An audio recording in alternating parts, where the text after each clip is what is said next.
Dahil sa kanta ni Carla, Kalingap Rab may naalala. Sino kaya ito mga Kalingap? Yan ay atin nang malalaman mamaya mga Kalingap. Magandang araw sa inyong lahat mga Kalingap, sanay hindi nyo po makalimutan na mag-like sa video na ito.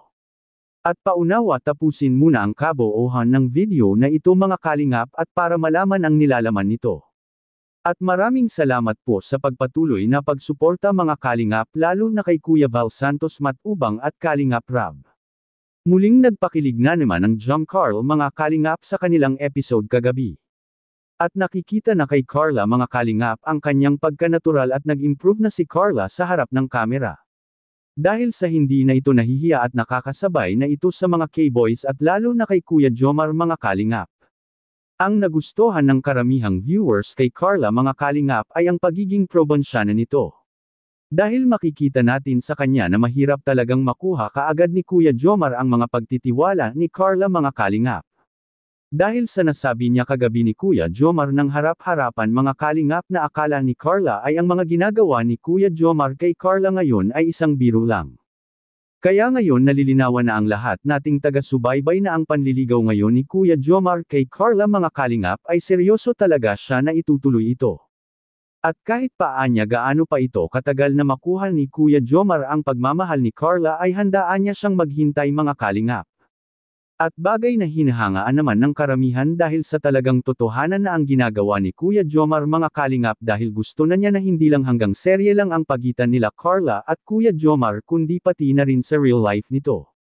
Ang isa sa mga hiniling ng karamihang viewers para kay Kuya Jomar mga Kalingap na sana ay hindi anya niya paasahin si Carla at hindi sana anya niya itong sasaktan mga Kalingap dahil sa isa rin ito sa dahilan ni Carla kaya siya hindi basta-basta magtitiwala sa isang tao dahil sa kinikilala muna niya ang isang tao bago siya pumasok sa isang bagay mga Kalingap. Which is tama naman ang ginagawa ngayon ni Carla at mabuti nang makilala talaga ng lubusan ang isang tao dahil baka sa bandang huli ay baka magsisipa si Carla.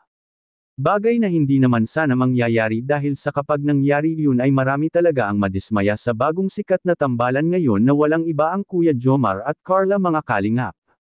Natatakot ang iba na baka mahalin tulad na naman sa nakaraang tambalan na bigla na lang itong nawala. At tama nga ang ating nalalaman mga Kalingap dahil kagabi lang na si Carla ay umaamin na kay Kuya Jomar na meron na siyang naramdaman para kay Kuya Jomar. At grabe sobrang effort talaga ni Kuya Jomar mga Kalingap dahil sa kanyang surprise kay Carla ay naranasan na rin ni Carla ngayon sa kanyang sarili for the first time na siya pala ay mahalaga dahil ganun na lang ang pagpapahalaga ni Kuya Jomar sa kanya. At sigurado akong hindi na magtatagal ang Jam Carl mga Kalingap kung patuloy lang na ipadama ni Kuya Jomar na mahalaga si Carla para sa kanya. Dahil sa kitang-kita natin kay Carla na nahihiya lang itong umaamin sa totoong naramdaman niya, at Kalingap Rab may biglang naalala sa kinanta ni Carla, makikita po natin sa video. Familiar bro, familiar. Familiar. Paano ang sayo? May sayo yan ah. Kaya may naalala si Kalingap Rab sa kinanta ni Carla kagabi ay isa sa mga team song nila ni Kalingap Edo at ni Erica dati ang kinanta niya mga Kalingap. Anong masasabi niyo po mga Kalingap tungkol dito? Please comment and God bless you all.